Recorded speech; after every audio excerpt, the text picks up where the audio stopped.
Hi, Rob Grimes with the IFPTA, and I'm here with Chad Leedy, who's the Vice President of Retail Compliance for NuArx. But you know what? When you guys connected with the IFPTA, it was ANX.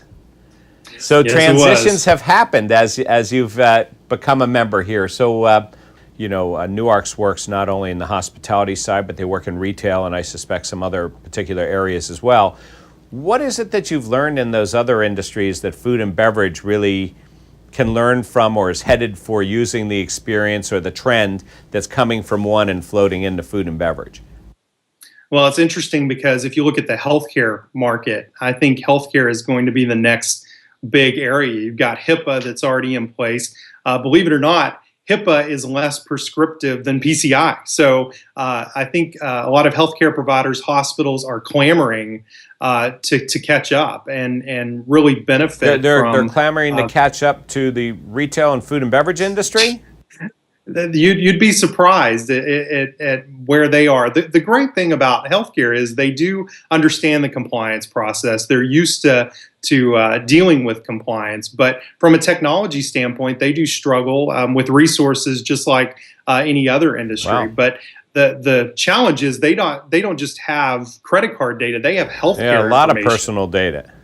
Absolutely, and I think that's going to be the next area where we see some large breaches. So that's definitely an industry we have a lot of experience in as well. Well, I mean, that's just really amazing that you would think that's where you think that there's all the data privacy, all the forms you got to fill out just to go do something, and yet, from what you're saying, is for once, maybe food and beverage and retail are doing something ahead of the curve.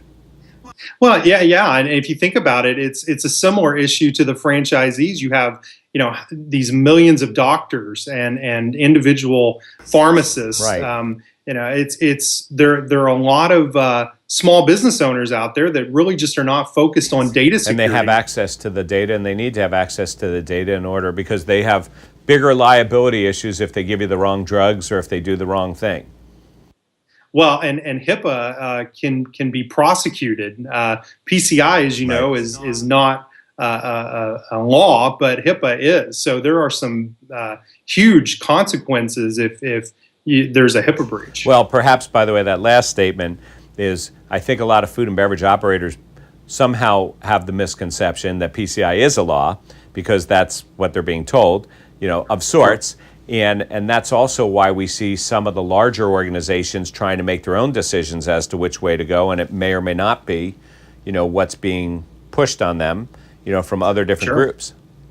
Absolutely. I mean, I think franchisors versus 5 years ago, franchisors are becoming very, they are forcing stronger mandates. And so franchisees feel pressured to get on board and start implementing more secure data security measures and trying to get PCI compliant as soon as possible.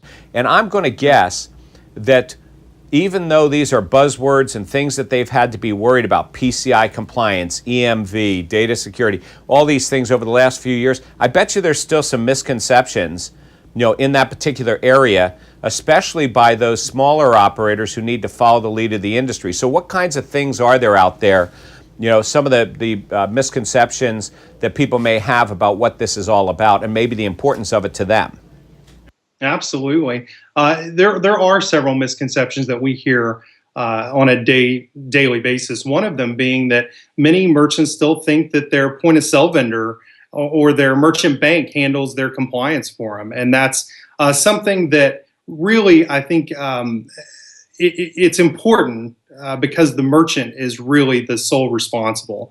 At the end of the day, if you get breached, it's your responsibility to get compliant. And we think it's important to engage with a qualified security assessor, a QSA, because QSAs have the highest credentials in the PCI industry and have access to the smallest merchants as well as the largest merchants.